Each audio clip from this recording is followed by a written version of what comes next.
Hello, welcome back to the podcast, Fitness Fundamentals with myself, Keenan, and Jared. Today we have a very special guest. Please welcome Erin Brick. Welcome to the pod. Thank you. Thanks for inviting me. Yeah, you're a head coach at BFT, personal trainer, online coach, and we're going to talk about like your background later. But before fitness, were there any other career paths you were interested in? Yeah, I went to school for music.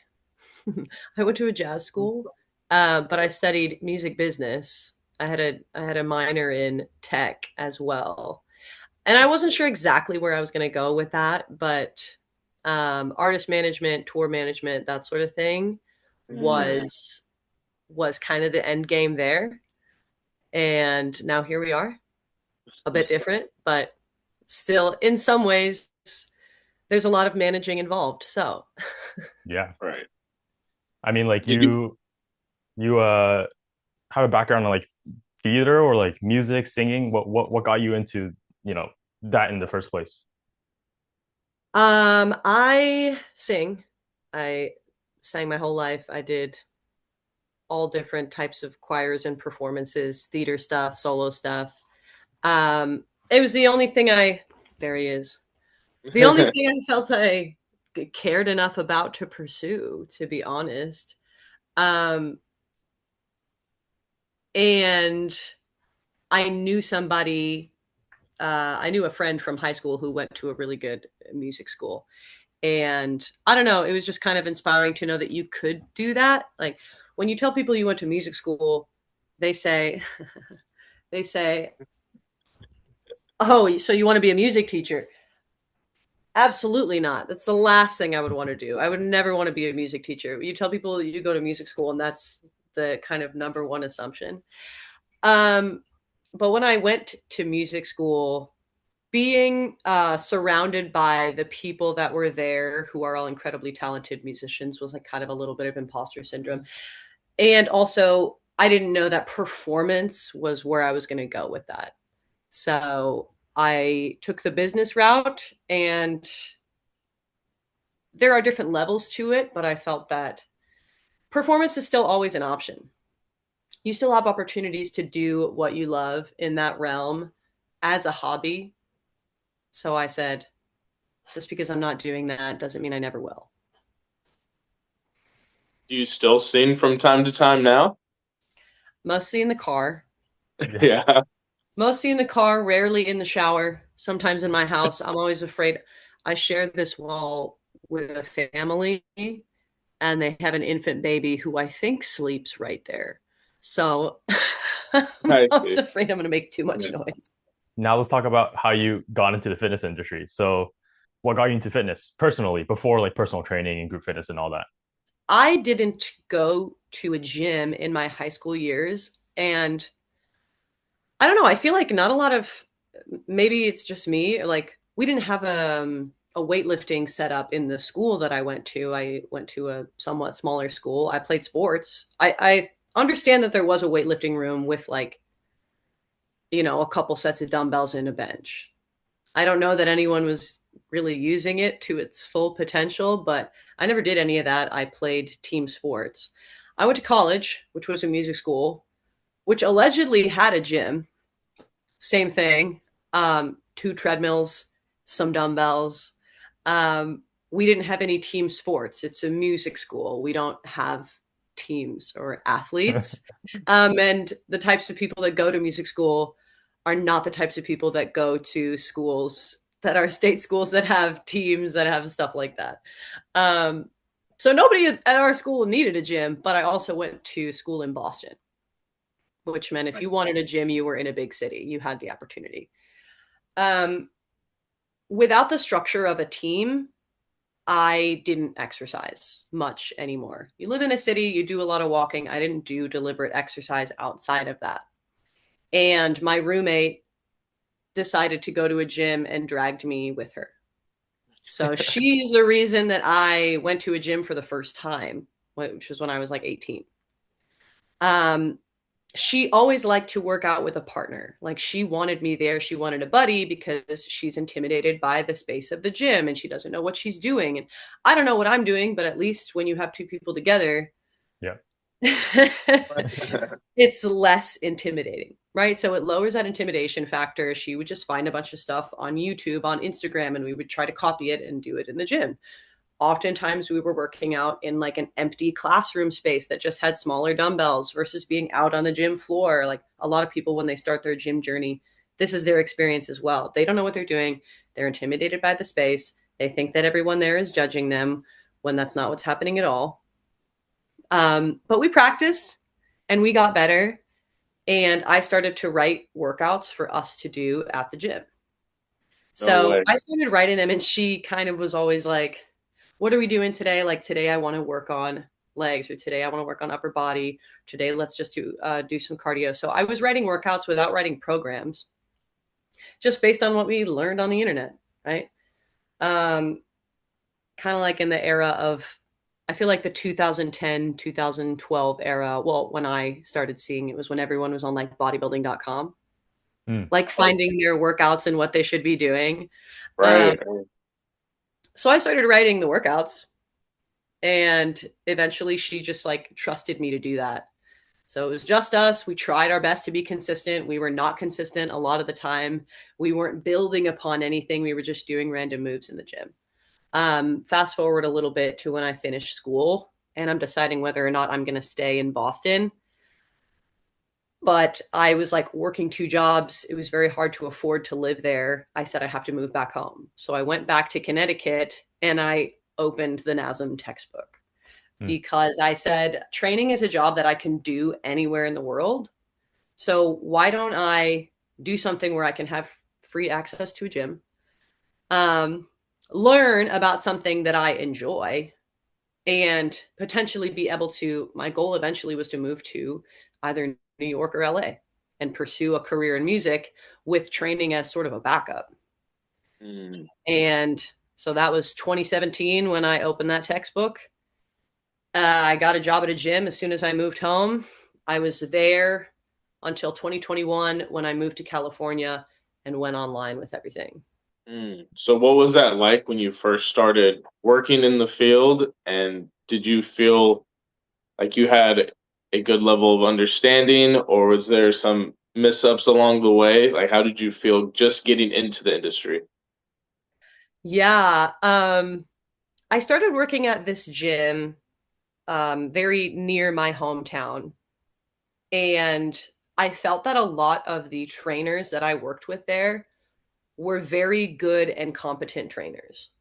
And they all took extra time out of their day to essentially train me. So, I do the textbook thing, I get the NASM certification.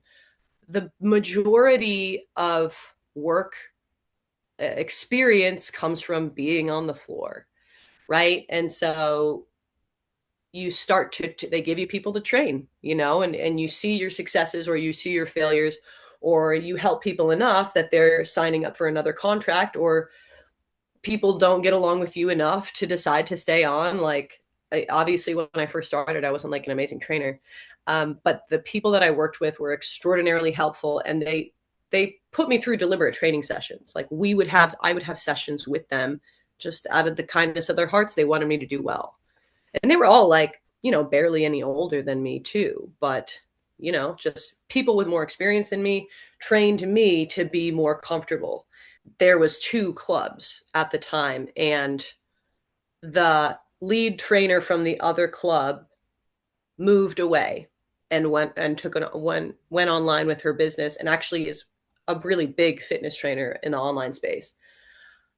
I took over a bunch of her clients. My client load tripled, hours and hours and hours of personal training, hands on experience with people who have been doing it for a while, new styles you have to learn. Training people as young as 16. I'm training people as old as 85. So a ton of just hands on experience. And when they decided to implement a lead coach position at these two clubs, we shared it. I shared it with one other person at this club, and then two people shared it at the other club. So it just happened really quickly. And it was, of course, intimidating at first, but it's so funny how I considered that I would have called myself a socially anxious person at the beginning. but you talk to people all day from all different walks of life, all different demographics, and you just do that for like 8 hours at a time and you get to know these people. And so training is a very rewarding job, not only because you're helping people with their health, but it's like you are very constantly exposed to newness and people of different personalities, and you become friends with these people. Like you absolutely become friends with a lot of your clients. And in the personal training field, especially when you're receiving your clients from management versus kind of finding your own, you might not end up with people who are very similar to you versus how I do things in the online space where I'm selling my own contracts, obviously. Um, so I think it was intimidating because I want to make sure I'm doing things right, but it's also intimidating because you have to develop a connection with somebody. And I mean, your business is very reliant on your ability to do that. Um, Now it's much easier. I can talk to anybody. I feel that way. And I feel that training did that for me too. What's the problem with these online coaches nowadays who's never had any experience in person?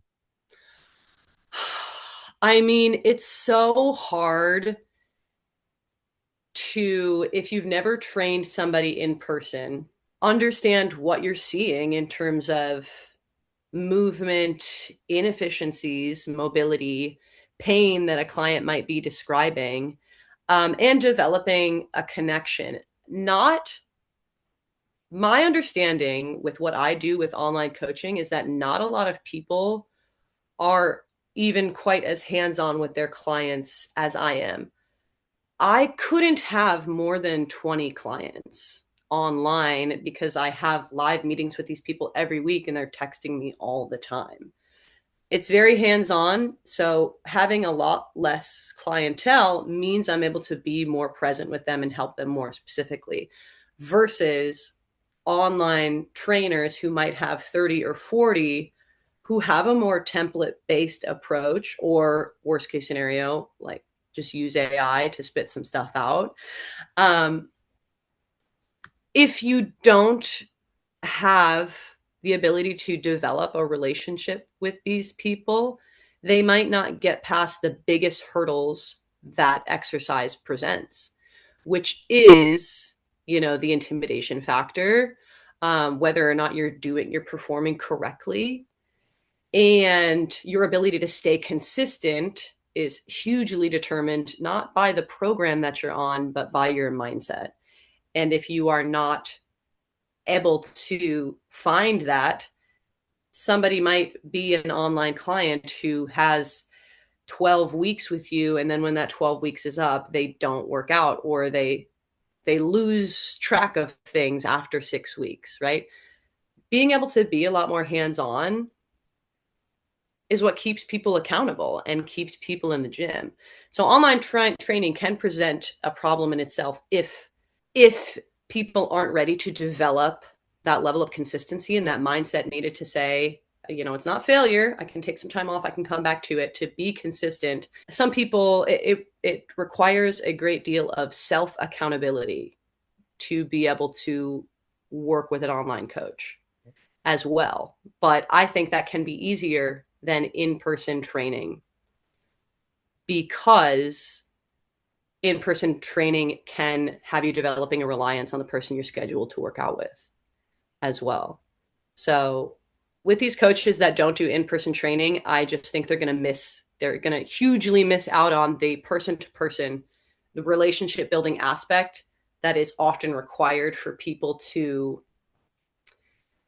feel safe about what they're doing and to feel safe in the gym aspect and to know they have somebody in their corner who's helping them every step of the way. If you can't build that, if you've never built that with someone in person, it's going to be pretty hard to build that with someone online who you have a lot less contact with. Now, speaking of coaches who do have that in-person experience, when is like the cue to like transition to online, or do you think that online training should be a part of a coach's business from the start? And you can talk about your transition too. I do think it would be helpful to have some aspect of online training, because the way that I felt about what I'm able to do for a client as an online coach versus what I was able to do for you as an in-person coach. And if you have a fairly full schedule as an in-person coach, what does that look like? Is that 30 hours in the gym live with somebody and then have 10 hours to do something else? Um, and that time outside is, do you have a fully fleshed out written program with the potential for progression? Do you have that written out?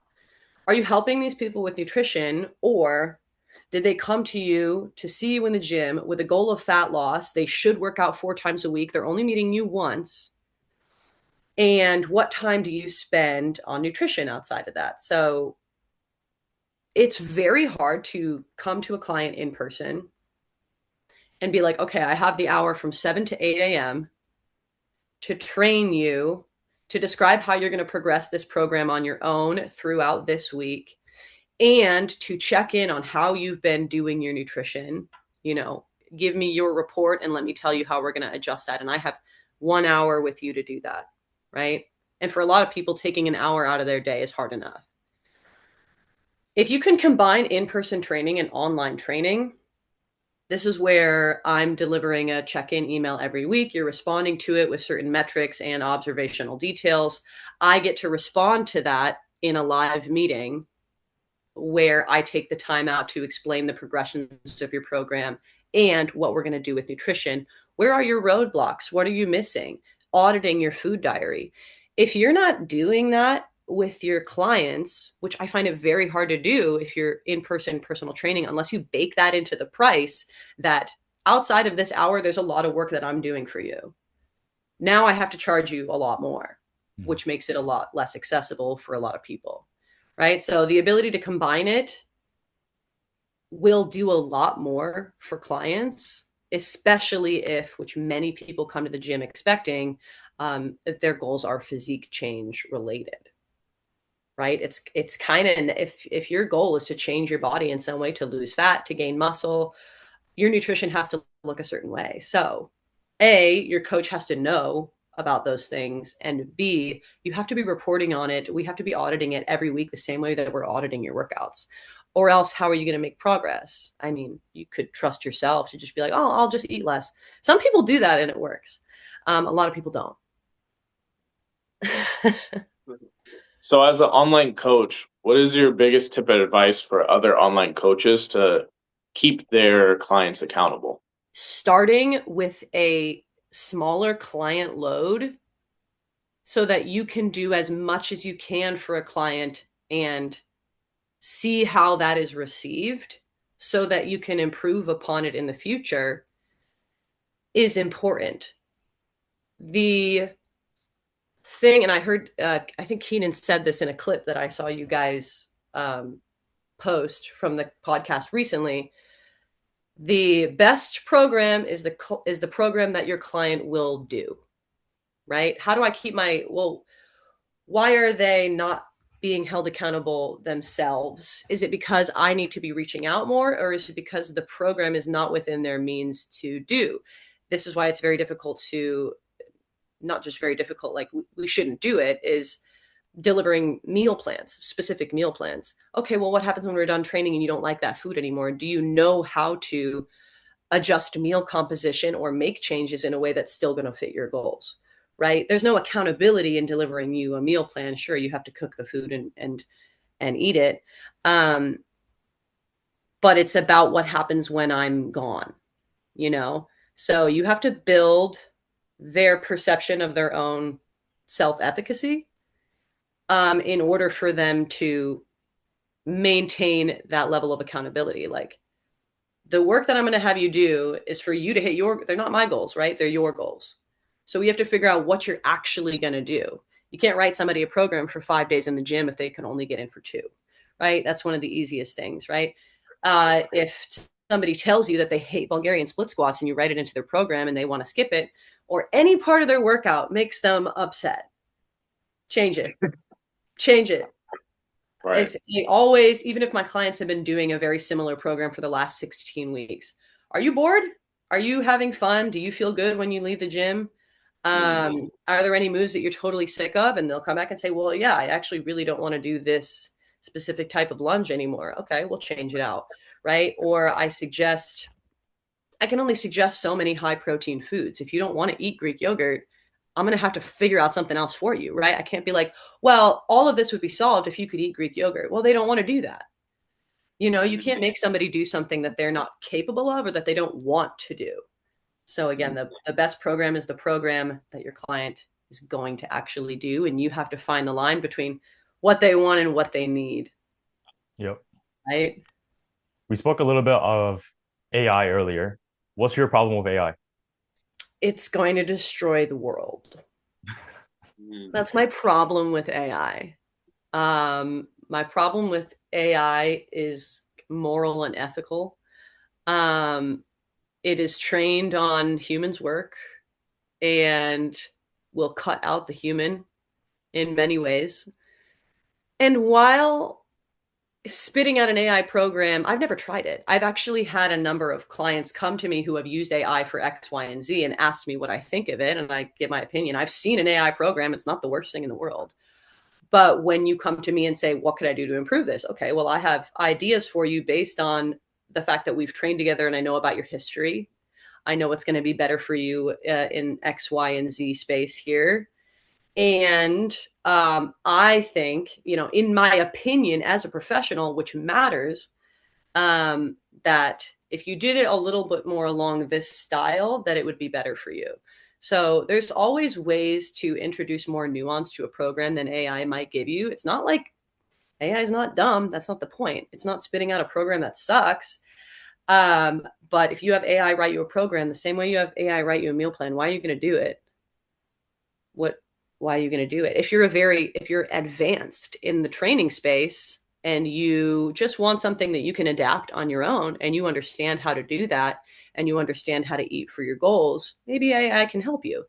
But the general population person who might be using AI to write themselves a meal plan or an exercise program might not really have an understanding of how to execute that or how to stick to it without that nuance and without that deep understanding of programming and meal composition. Like, take any one of your clients in your head and imagine that they wrote this for themselves and just totally left you. Like, how successful do we think that they would be without an understanding of how to adapt? Maybe if you've been training someone for 3 years or so and they get it, they Mhm. understand how to modify a movement, they understand how to progress and push what movement works what muscle groups, or how can I switch out this grain to have more fiber but less calories overall.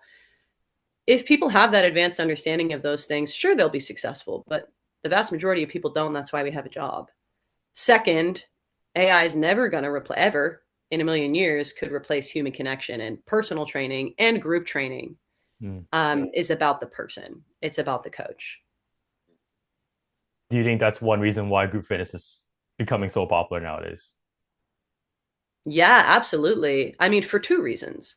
You can choose to outsource something uh, that is a skill that you don't want to learn.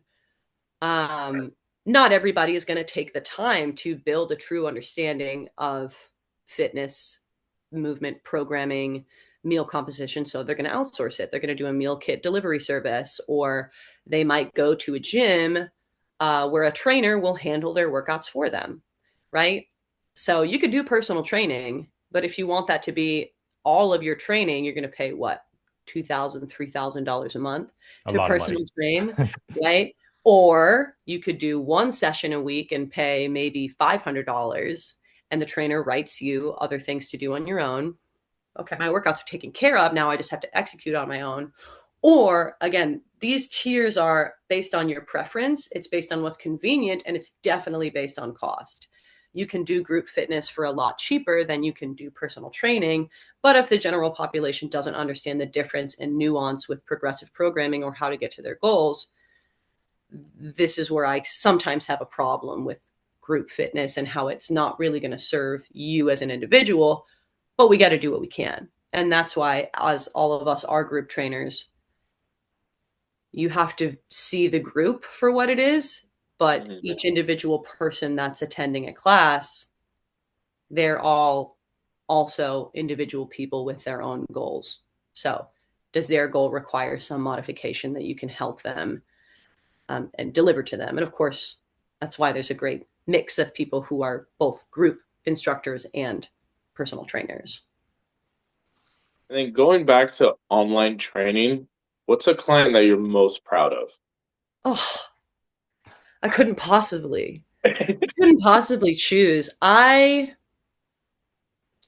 seen some of the best things that I've seen with clients are when I see a mindset change, a mindset shift, even if it's something small. And Mhm.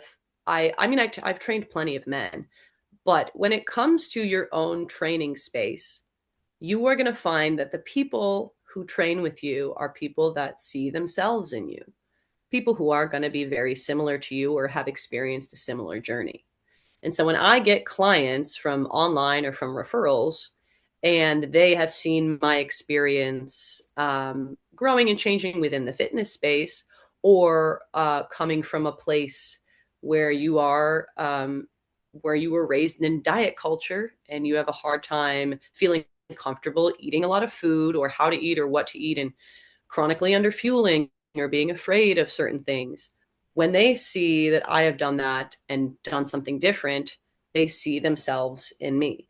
So very often I'm training women who are around my age who have come to a point with their health and fitness where they don't want to be constantly worrying about weight loss. They want to be getting stronger, right? Not that I don't have a million clients who are trying to lose weight. You can do that. You can try to lose weight and be coming at it from a different perspective. Not all weight loss is diet culture induced, fear based attempts to change things. But when I see the perspective shift, so clients who have come under eating and have seen what proper fueling can do for them and have been willing to actually enter into a bulking cycle. I have three. How many female clients have I had that have actually been willing to bulk? Ariel has done great with that. Jackie's done great with that. Ellie has done great with that. You don't need to be afraid of gaining weight. You don't need to be afraid of the scale going up, and to understand the difference in how it feels to eat what you need to fuel a proper workout is incredible. I am proud of all my clients who have made progress. I'm proud of clients who haven't made progress. It's not that easy to hire somebody and say, I need help with this, and also you're really doing something for you. Can't be construed any other way. I'm doing something for me. I'm willing to spend the money on it. I'm willing to spend the time on it. I want to learn how to eat and how to train. So I'm proud of anyone that makes the choice to do that, whether they get everything they want or not. But I think what stands out to me is women when they realize that gaining weight doesn't make them any less. That's pretty much the funnest thing. So you put in the hours in person on the gym Mm-hmm. floor. You've done group fitness. You do online training. Which is your favorite, and which one would you spend all your time into if you could? My favorite is online training. Mm, And that's because I get to work from home in the comfort of yeah. my space on my own schedule. And it takes a lot less of my time. Online training is absolutely the most beneficial for the trainer themselves. There is no middleman. I make my own prices. I sell my own contracts. I do things my way, not anybody else's way. And if it were like, I could imagine in the future having my own studio where I can do all three. I'm happy to do in-person training with you. Of course, it takes more of my time, but if you don't feel super comfortable, I want you to be in a space you feel comfortable with somebody guiding you. Let's do a few sessions, or let's do sessions twice a week for the next year. That's fine. Whatever works for you. I do love to do it. All of my clients in this studio space, who are my online clients who are actually local, or my PT clients who are actually local, can get together every Sunday and we have a session, a group session, right? It's, can you organize all of this? Can you determine business structure for all of this? Do you have your own space for this? And how much of your time with your actual physical body are you going to spend doing it, right? Because you can only use that part so much, and that's why online training can be a lot better, and it can give people a lot more for a lot less money. Yeah. Then um, why BFT? I like BFT because, I mean, something so huge about BFT is the people that are there. Like, Yeah. you go there and you have fun with the members, you know, and it's it's there are so many people in the world that get up at 7 o'clock and they're like, I have to go to my job that I hate, right? Who wants to do that? That sucks. And I'm so happy I'm not them. And I might wake up at 4 in the morning to go and train at 5 o'clock. But my problem is I'm a little bit tired and I have to leave my dog. My problem is not I hate my job and I don't want to see these people. These people are fun. You're helping these people every day. It brings your energy up. It, you know, turn on some fun music. Let's get to lifting. You're bringing up these people's endorphins. You're helping their health, and when they leave, they're happy that you were a part of that. They're happy that you were a part of their day. So that's group fitness in general. BFT, especially when you have gyms, they're not. It's not huge. We don't have 1,000 members, right? I know every single person that goes there, every single one of them, you know? So it's like that makes it a lot more community based. It's that it's not huge. It can be a little bit exclusive. And lastly, thank goodness BFT has actual programmed workouts that run on a structure in macro cycles, you know, micro, meso, macro cycles of exercise. So while a lot of people do group fitness because they want the variety, it supplies enough variety for you to not be pissed off as a member, Just but enough. enough repetition for you to actually see progress if you're consistent with it, which is something that many fitness classes don't offer. If there's no progression, it would upset me. It would upset me as a it would upset my sensibilities as a personal trainer if these people weren't on a specific program. Yeah. But at least with BFT they are, which is so much more admirable in terms of how that space is usually handled. Yeah, so that's more the training side of things. Going back to nutrition, what's like Mm. one piece of fat loss advice that you've heard or clients come to you with that is just like way blown out of proportion or it's not a good piece of advice? Oh God, where do I start? There's so many. There's so many things. It hurts my feelings when a client comes to me about all manner of supplements with the complete inability to stay consistent on any type of plan. When you want to talk to me about greens, powders, fiber supplements, the, you know, peptides or the like, you know, which pill should I take to like lower my cortisol and reduce my bloat? I say, first of all, bloating is a normal part of digestion. Everybody bloats. Everybody bloats. If your stomach hurts, you're eating something that doesn't agree with you. Instead of taking the powder, keep a food diary so that we can see what's causing you distress. Lots of people have sensitivities. Lots of people have allergies. Lots of people have a hard time if they eat a big salad. Like, this isn't new, but people kind of want to think that they are different from everybody else. And they're like, well, I'm bloating because of my cortisol. And it's like, I don't, maybe you are, but let's try to address every other possible thing that you actually have control over before we buy into a $60 a month powders subscription. AG1. Um, AG1, yeah, one of the biggest ones. Like, have you tried eating a variety of plants? It could work, and it's also cheaper. One of those things. People definitely still have a fear of carbs.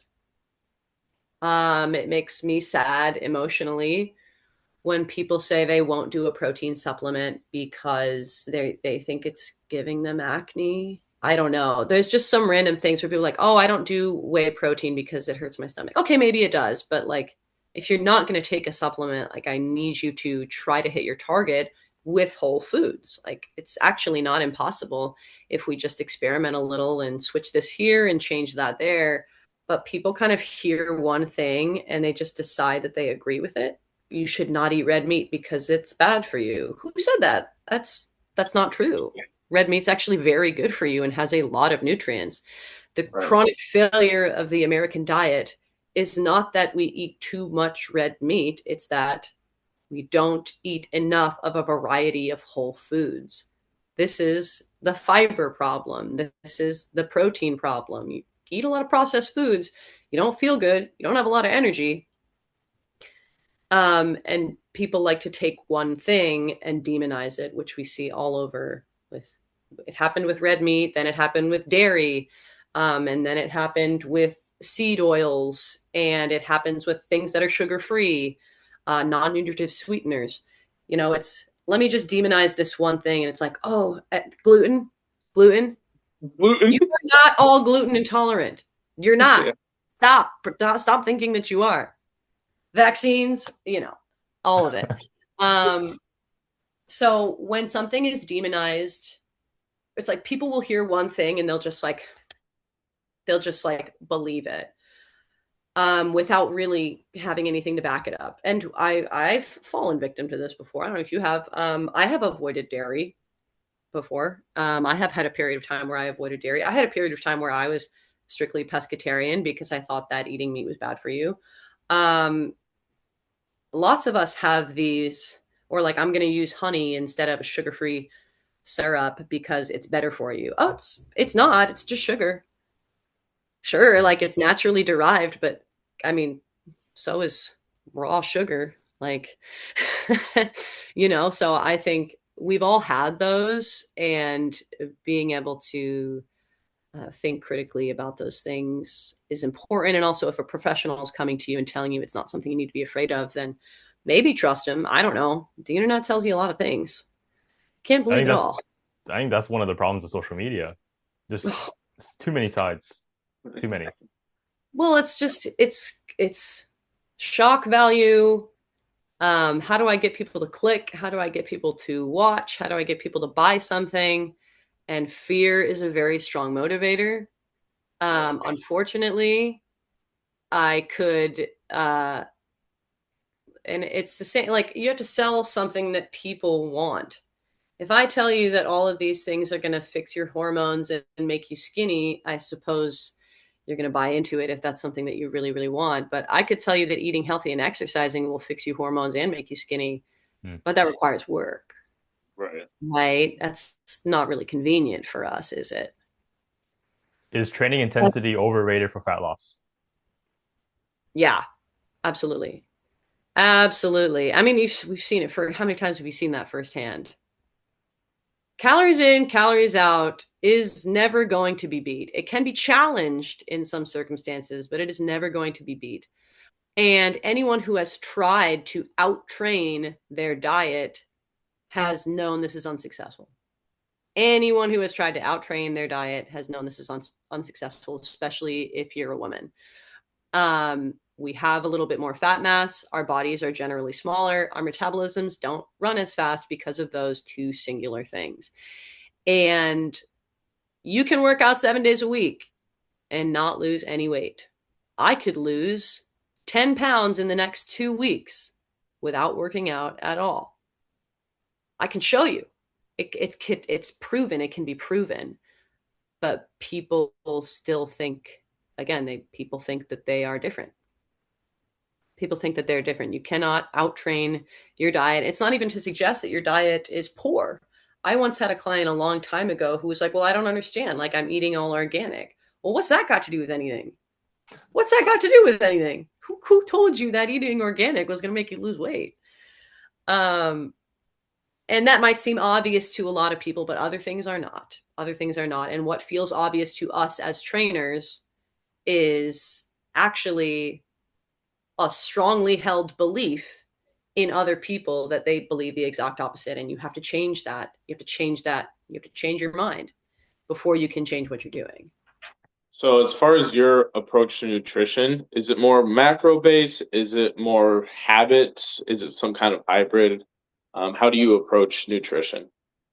It's got to be a hybrid. And I think the toughest thing when you have someone whose habits are so wildly all over the place, it's very hard to just straight up introduce macros.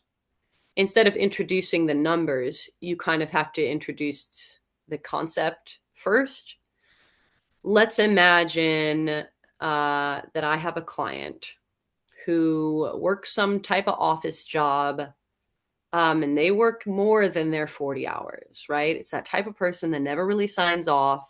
They're sitting down a lot of the time, and they don't have a lot of time outside of work. So what do? They get their food prepared for them because they're ordering takeout, or my workplace provides lunch. Um, like I had a client who I actually still connected with recently, who jumped on one of my short-term program offers, who works for like what, Blue Origin. Like he's a rocket scientist, Mm. and he has to work like sometimes they have to go into this cycle of things where they're on these 12-hour days, right? There is a gym luckily on the way to work, but now you have to become a morning person, or you're working 12 hours. You're definitely not going to work out that day. They've provided 3 meals for you. Maybe you're not super advanced in tracking. How do I explain? Okay, well, this is the kind of thing like I want you to put, I want you to mix a protein shake, protein and a banana. If you eat that every day, that's one habit. That is one habit that is improving your nutrition vastly by providing micronutrients and by increasing the amount of protein that you're having during the day so that we can try to maintain muscle mass during this period. Um, that aside, they don't really like strength training that much, right? So it's a combination of sometimes you have to get people to just eat 3 meals at certain times, 11 a.m. breakfast, 2 p.m. lunch, 7 p.m. dinner. If I can get you to just have food at 11, 2, and 7, I am going to be very proud of the fact that you can maintain that and we're not eating meals or snacks outside of that. Okay, so that's step one. Step two is, what are you having for breakfast? Oh, bagel and cream cheese. Okay. Swap it for a Dave's bagel, give it a light cream cheese, have your protein shake on the side. You are eating the exact same thing, but in a different way and stacking something else on top of it, which is your protein target, right? This is before we can even get into macros and micronutrients. How do I get you to have any type of routine with your food? Okay. So many people have this type of job and they're drinking like no water during the day. Sometimes I get the report that they're Yeah. having 30 or 40 ounces of water a day. And I'm like, Right. triple it. There's so many things that can be foundationally important for somebody that comes before macros. Then there's people I have, a client who I consider very successful because she's done 100% of what I've asked of her, which is very rare. It takes a mindset and it takes your ability to do this. These are the numbers. She hits them. Everything's tracked. She doesn't miss a day. She doesn't drink. She doesn't party. She loves going to the gym and weightlifting.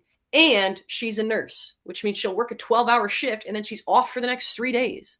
She's got all the convenience in the world to prepare her own foods. She gets a macro split. I can adjust it by 10 grams here, 10 grams there, and she's going to listen to it. So there's a very wide variety of levels between people who need structure versus people who will succeed with an applied macronutrient ratio. There's a wide gap, and all of them require, like, obviously this girl that hits perfect macros has the structure and the habits already. So all of it requires a combination. It's just, are you here, are you here, or are you somewhere in between? When does tracking calories become a non-negotiable? Or is it a non-negotiable?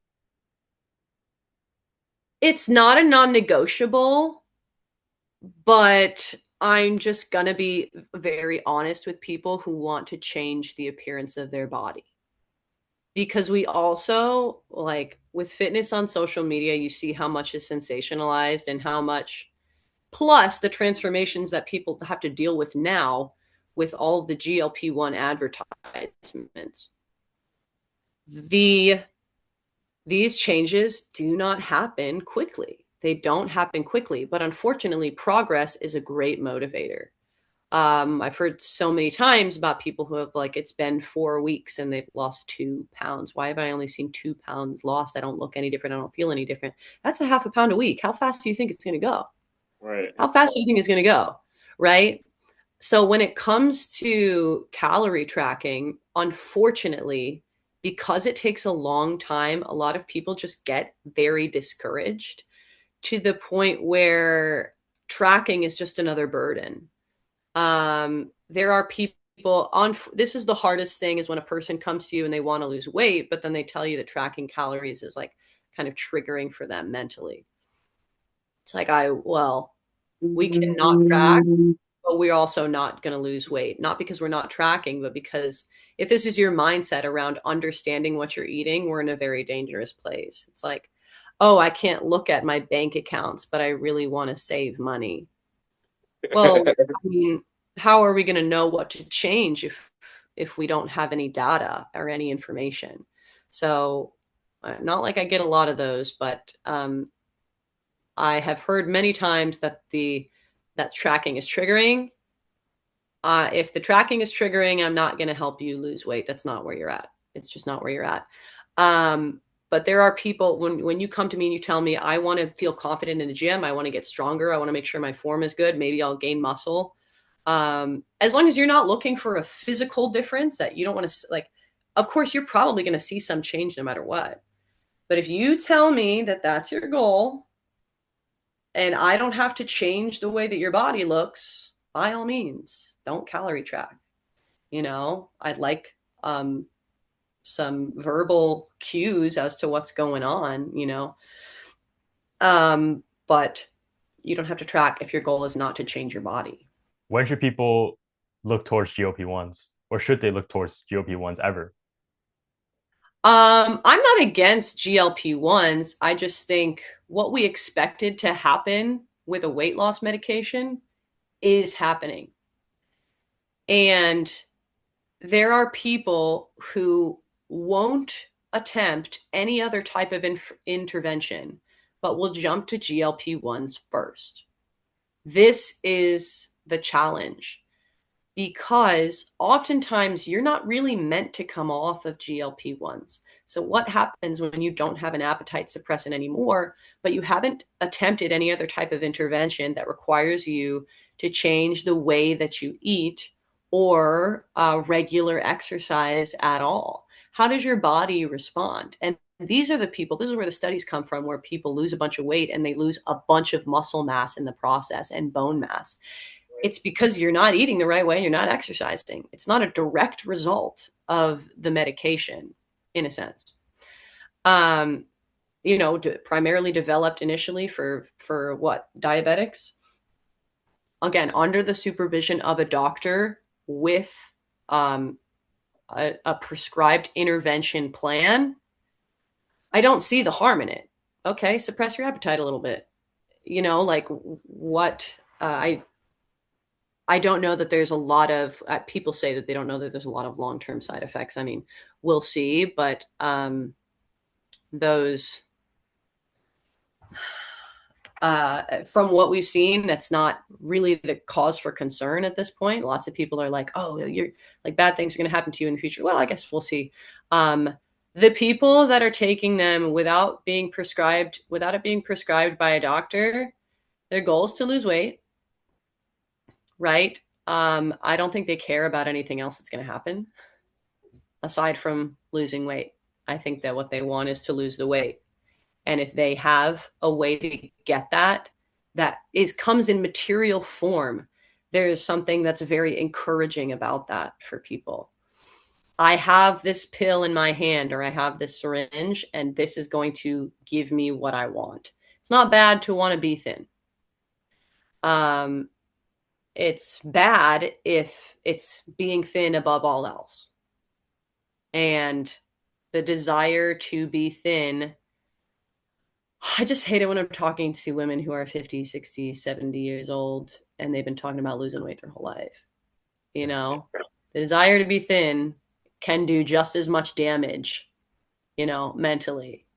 And unfortunately, I just wish people had a different, again, it comes back to mindset. I'm not upset about you taking the drugs. I'm upset when it's, this is the reason and this is the purpose, and I'm going to get this in any way possible. But I'm not going to, I'm not going to make it about my health or how I eat or how I exercise. I'm going to make it about this and this only. And that sucks.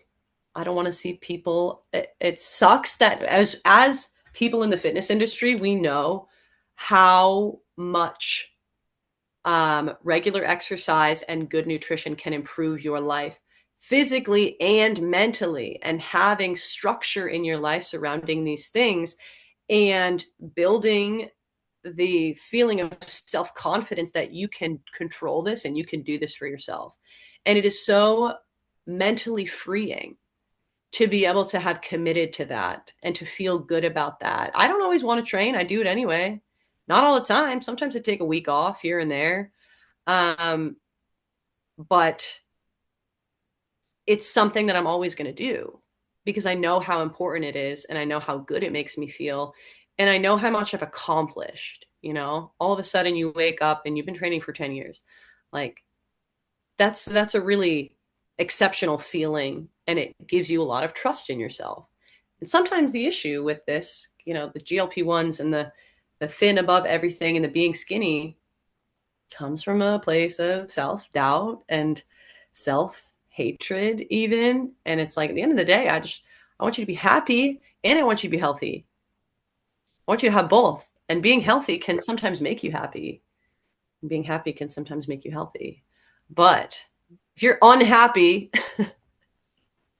with who you are and what you're doing, and then you just take all these medications to lose weight, I've seen so many people lose the weight, and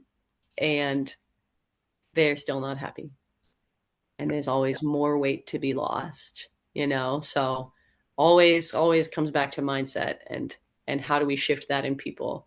But I do think for a lot of people, unfortunately, it's an easy out. And I hope that they find what they're looking for. But we'll see. Maybe beans. Are beans what they're looking for? I think so. Yeah. Why? What an easy way to get fiber and nutrients and protein. Beans are an excellent secondary source of protein. Not enough people are eating beans or lentils or chickpeas. All of the above. Edamame, incredible. The new superfood. I'm going to say it now. Let's have it take charge. Beans. I'm there Everyone for it. knows what happened to kale and cauliflower, and they became superfoods. Avocado, and they became superfoods. I'm going to make beans the next superfood. Stop taking GOP1. Stop taking AG1. Eat some beans. Dude, if they eat beans for every meal, I bet it would have the same effect. You're not going to be as hungry. You're going to be very gassy. You're going to get a lot of nutrition, a lot of protein, complete plant proteins, animal proteins. Literally, I bet it would have the same effect. What's your favorite form of bean? I eat a lot of black beans from a can. It's okay to eat canned food, people. I eat black beans from a can when I make my Mexican rice. Rice and beans. Smother that thing in pico, a little green salsa. Listen to this. I boil my chicken breast, just Mm. boiled. And when you dump all that stuff on it, it tastes pretty good. Are you more of a whole black bean or refried? Oh, whole. I like a refried bean. I don't really know what it means to refry a bean. Like what makes a bean refried? So I'm like, probably should avoid that. I don't know. Isn't it usually made with bacon too? No, I think it's usually just like you mash the beans and it gets like a different consistency than a whole bean. I do occasionally mash the bean. Nice.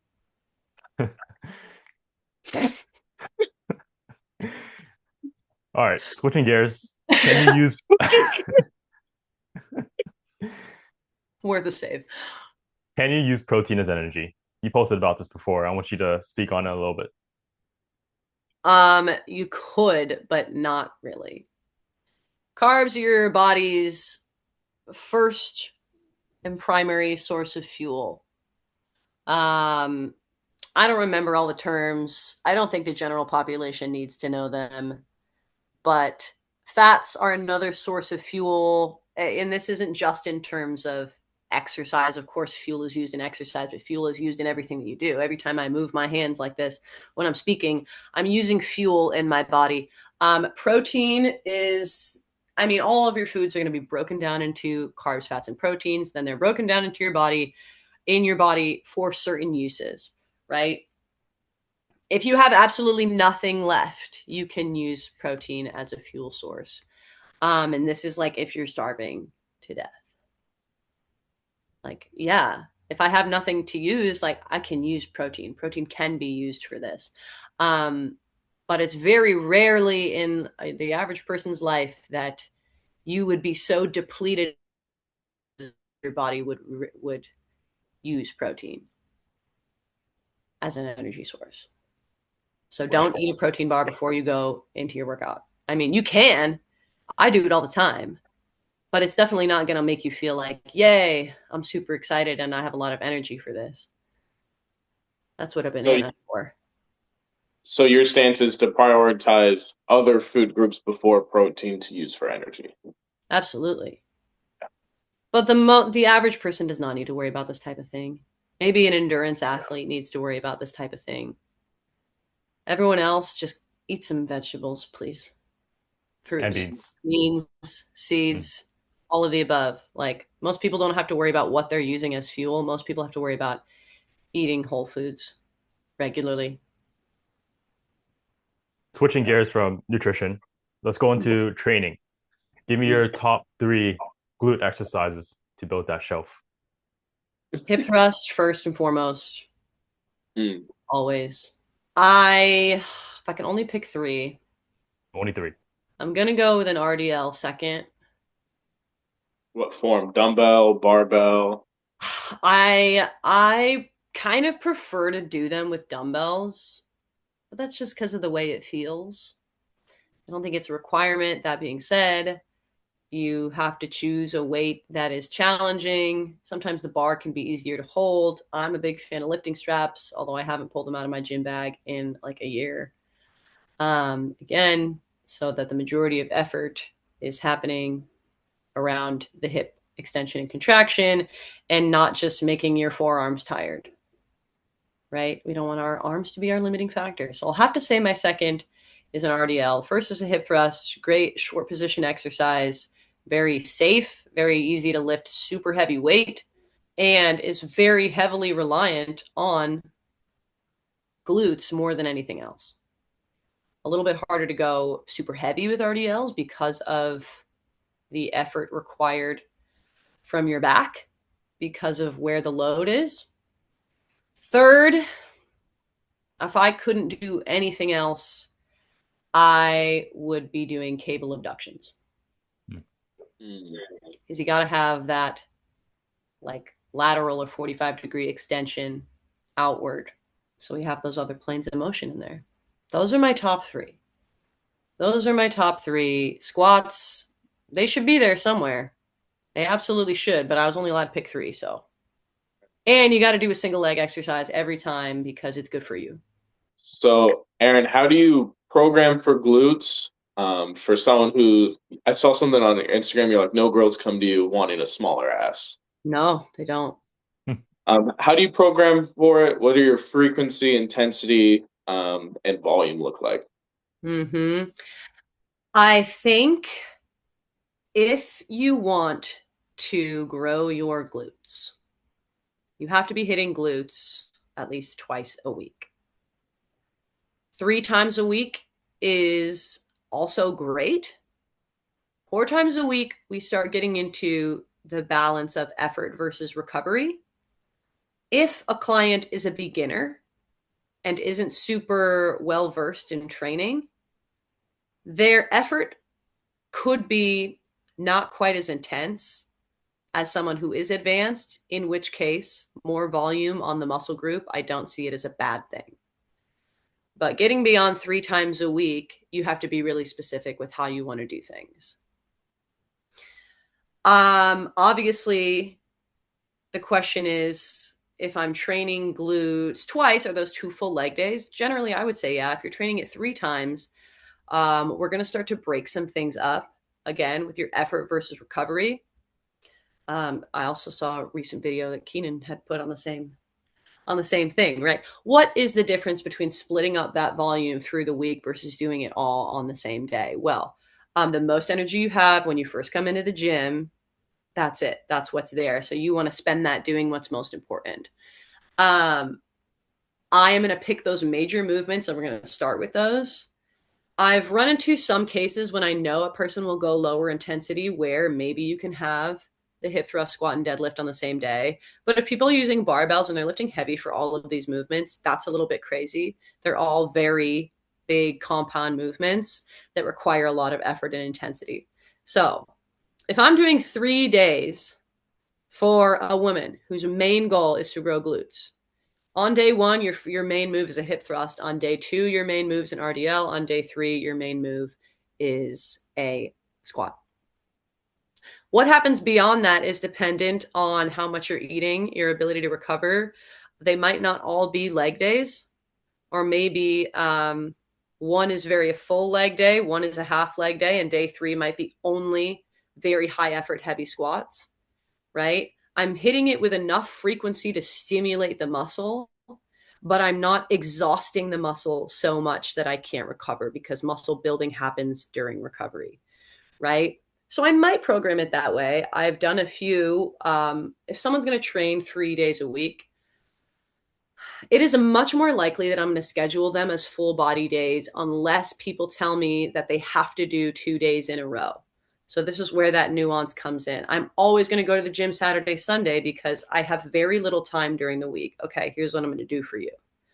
The next day that you train, let's say you do Saturday, Sunday, Wednesday. Okay, Wednesday can be, or Saturday, Sunday, since they're right next to each other, one of them is going to be lower, one of them is going to be upper. Wednesday will be a full body day with a big emphasis on lower body, or like that's when you're going to do your heavy squat first, right? Because people will say that, and I'm like, I don't want you can't do 2 leg days right in a row. You can, but it's definitely not what I want, right? Even if they're 2 full body days and I hit the a hip thrust and Bulgarian split squats on Saturday, and then on Sunday, what am I going to do? Have you doing heavy RDLs and, cable abductions? Like, it's not a huge amount of volume, but like if you work one of those moves really hard, like it takes you some recovery. So if a woman out there wants to build that booty, hit it 3 times, start with those 3 moves, make your first day big, your second day half, and your third day small. And you absolutely have to have 1 day off in between at least. Mm-hmm. Okay, that's what I would say. Do whatever the hell you want for upper body. I don't care. And focus on moves that are glute focused, right? If a person wants to grow their glutes, I'm probably not going to put the hack squat variation as their first option for squats, right? Because it's going to be a very quad dominant, make you very strong, but it's going to be very quad dominant. I might not even do a barbell squat. I might put them on I might put them on a leg press and have them do a sumo stance. Or if they have a belted sumo machine, I would have them do that, right? Because it's also what I can recover from, what is more mechanically challenging, physically challenging. Barbell squats are hard, especially for beginners. Maybe it's not their best option, right? So those are the big 3. You should be doing all of them if you want to grow your glutes. You have to hit glutes at least twice a week, if not 3 times. They do not all have to be glute days. And you have to eat food Yeah. and protein. Before many people, especially women, get into that type of program, they look Mm-hmm. towards Pilates, they look towards yoga. What's the issue of that? And from, a female and woman's perspective, why do you suppose that is before they look into proper strength training? I think too many women are afraid of getting bigger. They see people who are genetically gifted and think that they developed that body from doing Pilates and yoga, long and lean muscles. It's like, no, those are just the people you see doing it because that type of material gets pushed out because people love to look at it. Hot babes. Who doesn't like it, you know? Big booties, naturally big, not built, just big, tiny waist. Yay. Um, People don't build that body doing that. They were genetically gifted to have something pretty similar, and then maybe they got a little more snatched because they don't eat a lot of food. I'm not saying the people that do Pilates and yoga primarily can't be strong and fit, but I think the look that people want has 10 more pounds of muscle rather than 10 less pounds of fat, or even 20 more pounds of muscle rather than 20 pounds less of body fat. But they don't realize that because they're afraid to get bigger. They think that they solve the problem by getting smaller. Um, I think yoga and Pilates is popular in that way because of social media and because of marketing, and not because that's how it actually helps you. If you go from not doing any exercise to doing yoga and Pilates 5 times a week, you're probably going to see your body change. That's because you weren't exercising or because you weren't consistent with something. And if you love to do it, you should do it. I understand that people will consider Pilates some form of strength training. It is a form of resistance training. After a certain point, is it giving you enough mechanical tension to cause bodily adaptation? Probably not. It's not going to grow the muscles in your legs, in your butt. And when people think of shaping and toning, what that is actually is growth. And they don't realize that. Um, so I think it's popular because women want to get smaller, not bigger.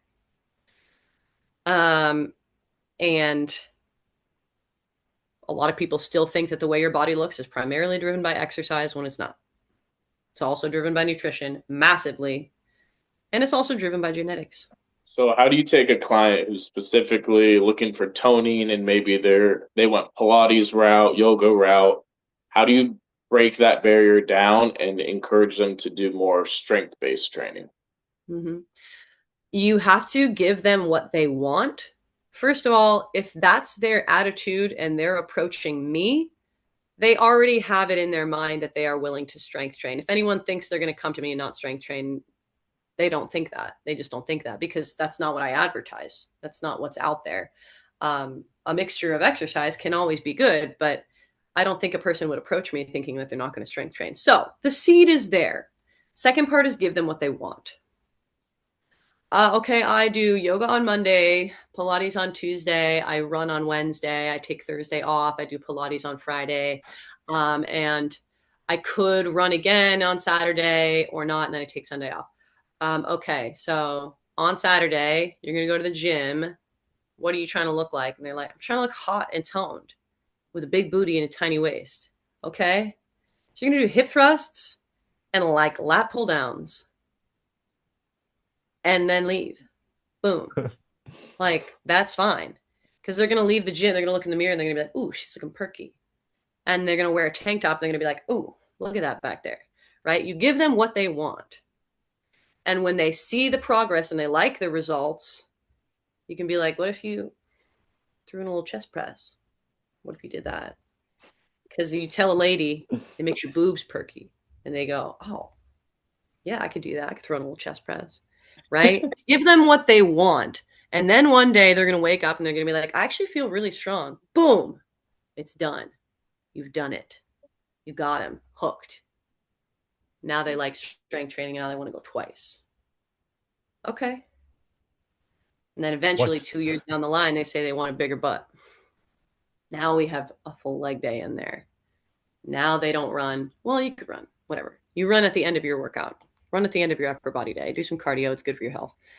Um, but you have to give them what they want without trying to convince them that it's not what they want. You can be like, oh, well, what you're looking for is actually lifting heavy. No, they don't want to hear that. Don't tell them. It's a secret. They'll find out later. Trick them. but once you see them doing bicep curls and lateral raises in front of the mirror, you know you made it. You know you made it. You know you made it. When a girl's like, I actually want more arms in the program, I'm like, damn, really? I want less. I've been doing this for a decade and I want less. What are the biggest habits that you find with clients that help drive their success? Every week I'm gonna ask you when you're hitting your workouts. What is the schedule? What is the schedule that you are aiming to hit here? Um, Especially people who are super busy, and it's like you need to actually write that in. Saturday, Sunday is the only time that you're free. You have to do it on Saturday, Sunday. It's not a question, right? Or you have to put it in your work schedule if your work teammates tend to schedule things over when you're not supposed to be there, whether it be your lunchtime or something. But having it scheduled is not like, oh, yeah, I'll hit my workouts this week. Well, how do I know that when I've written you a 4-day week, and the first week you hit 2, and the second week you hit 3, and then the third week you hit 3 again. Are you sure doing 4 is going to work for you? Okay, well, where do the 4 go this week? Where are you putting them this week? What time are we doing them? After work, before work? Are we doing them on the weekends? How many days in a row do we have to do? Because you have to decide. Tell me when your workouts are. Saying it out loud and meaning it. Whenever a client says, well, I'm going to try to stop. I already know what you're doing. I'm going to try. That's not what I asked. I said, when are you hitting it? Like, you have to talk to yourself that way. When you say, I'm going to try, you've already given yourself permission not to do it Mm. in your head. If a client Well, relies on meal prepping and you haven't carved out time in your schedule to meal prep, it's not getting done. What magical fairy was going to come down and prep your food for you? If you rely on meal prepping and you're booked on Sunday, you better be getting your groceries on Saturday. There's no question. You have to do it. Right? So there are certain things that people have to rely on. And it's like, if this one thing doesn't happen, everything falls apart. Okay, well, what is that one thing? Right? Then people with a flexible schedule, they don't have to worry about meal prepping in that way. They don't have to worry about that kind of stuff. Having a structure either way is going to be important. But I think that's huge. Things need to go in the schedule. Things need to go. If you have a physical calendar, it needs to go in there. If you don't have a physical calendar, keep it in your head. That's fine. But I need to know when you're getting your groceries. If you said, oh, I didn't hit my protein this week because I ran out of protein powder. Okay, well, did you order a new one? No, I didn't. Okay, we'll order it right now. What the hell? Are you going to magically hit it next week when you don't have your protein powder and you rely on that? No. Unless you change your whole diet, you're not going to get another 40 grams somewhere. It's not just going to appear, right? If you rely on that thing, that's your top priority. You got to say, when am I getting my refill? When am I hitting my workout? When do I go grocery shopping? That thing that is your main driver of success, it better be there. when someone new comes to you for training, their motivation is going to be like super high. How do you play Mm-hmm. into that motivation while balancing like you don't want to burn them out right when they start, and also building that routine so it's sustainable? There are some qualifiers you have to make as a coach if it's required, which is someone who trains 0 times a week, who wants to train 5 days a week. Sure, I'll write you 5 days. Are you going to go to the gym all 5 of those days, or are some of those days at home? Like, yeah, I'll have a 10-pound dumbbells at home, 12-pound dumbbells at home. If you want to train 5 days a week, I'm going to make your workout so short. I'm going to be like 3 moves, maybe 4. Don't lie to me. Don't do that. And the question is, why do they want to train that much? Because they have a lot of energy, because they like being active. Well, do you want it to be all strength training, or do you like other stuff? What if I just write you 2 days a week and you start doing a spin class or something? Like, what is it that you enjoy? Do you want all this to be strength training? Because if so, it's just going to be a pretty deep split. You can go 5 days a week, but it's going to be like arms and abs and back and buys, like that kind of thing. We're going to split it up more, and your workouts are going to be short, because that's taking a whole lot of time out of your schedule. I very rarely, the thing that happens is if they stop showing up and they're the type that's going to not go to the gym for a week because they're mad at themselves and get discouraged, you have to kind of battle that before you start, because you don't need to do all that to get to your goal. I want you to do as little as I want you to change as little as possible to get to where you want to be. And once you're successful at it, we can do more. I would much rather do that than do the opposite. When you are teaching somebody how to diet and their maintenance calories are 2,000, I want you to eat 1,900 calories a day for the next week. I want you to eat as much as possible while still being in a deficit, because we need to make sure that you can do it and stick to it. Then I want to focus on you bringing your protein and fiber up before we cut calories down, because now you're going to take things away. Right? And the same with exercise. You want to train 5 days? I'm going to write you 3. And if you can hit those 3 for a full 4 weeks, I'm going to add a 4th. That's what I usually do, because the opposite will lead to failure almost every time. If I write you 5 and you can't keep up with it, you don't feel good about yourself. You start losing motivation because you're not doing what you were supposed to be doing. And now you're going to blame the coach. Exactly. Right? I want you to have momentum and motivation, and I'm just going to feed into that as much as possible. Also, people might say something that you haven't seen yet, or they'll text you and they'll be like, "Look at this sweet pump I got," and you say, "You look so pumped. Those triceps are popping. Those delts are fire. You look like a Babley babe. You should post that. You should post that gym pic." And Right? tag you. It doesn't matter. And tag me, obviously. Of course, it's like, to some degree, it's true. People are going to notice changes in themselves before that other people notice them. That's just natural. A person is going to notice, oh, I have a client constantly that comes to me, tells me she feels fluffy. I'm like, you are like the hottest, fittest babe. No one would ever notice that. And every time someone looks at you, they think that you compete. Like, fluff? Who? And besides, what's wrong with that? Even if it exists, right? Like, you got to gas them up, not just for how they look, but for what they're doing all the time. They come to you in their first check-in, and they got the calories right, but not the macros, but their water intake is high. Like, that's your job to be like, hell yeah, hydrated, nailing it, spot on, all your workouts done. I don't care if you modified. I don't care if you didn't hit your protein. Like, your job is not to point out all the things they did wrong. Your job is to make them feel like they're doing a good job, because that's going to feel emotionally like progress as well. Small wins. Go ahead. Yeah. Over time. Yeah. Turn into big ones. So not only gassing up when they send you a gym pic and they look great, but also gassing up their habits. Gassing up their habits is huge. Like, yeah, people like to be complimented, and people like to feel like they're doing a good job. Like, everybody does. That's one thing that you can't fuck up. Like, there are moments where tough love is needed. I'm like, I need you to drink more than 60 ounces of water a day. Like, I need you to do that. And I'm like, or every week you're at 100 grams of protein when I need you to be at a 120 minimum.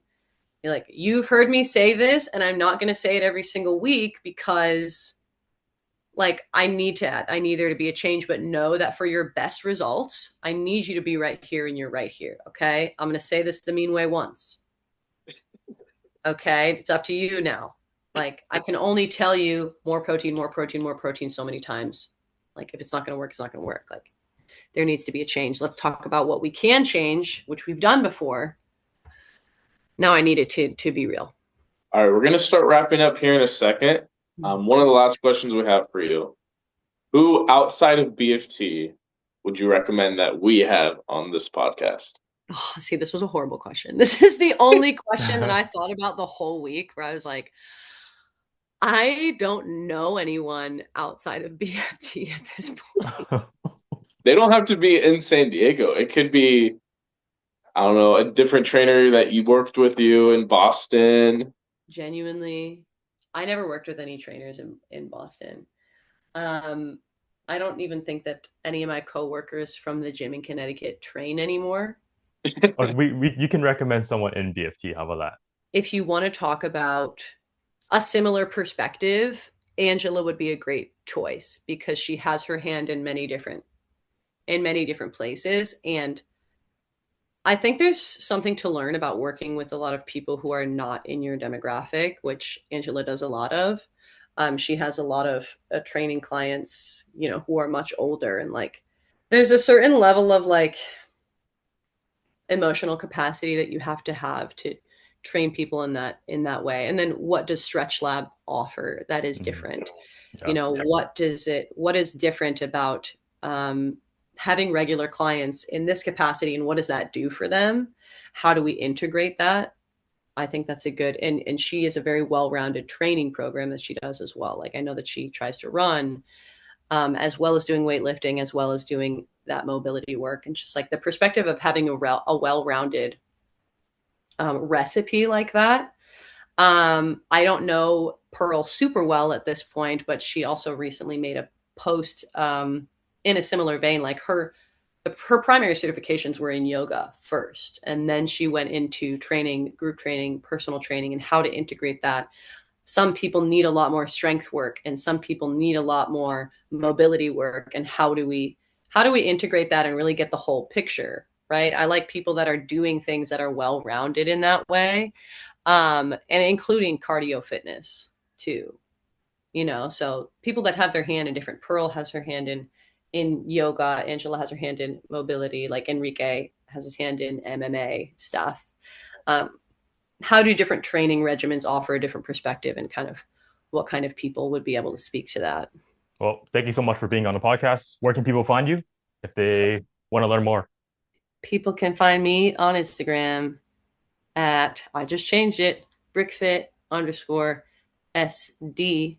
It's SD now because of San Diego. People don't realize that my last name is Brick. That's why it's Brickfit. So I didn't just make that up out of nowhere. That's my name. Amazing. Thank you so Thank much, you so Erin. much for coming on. Of course, thanks for having me. I'll talk to you guys soon.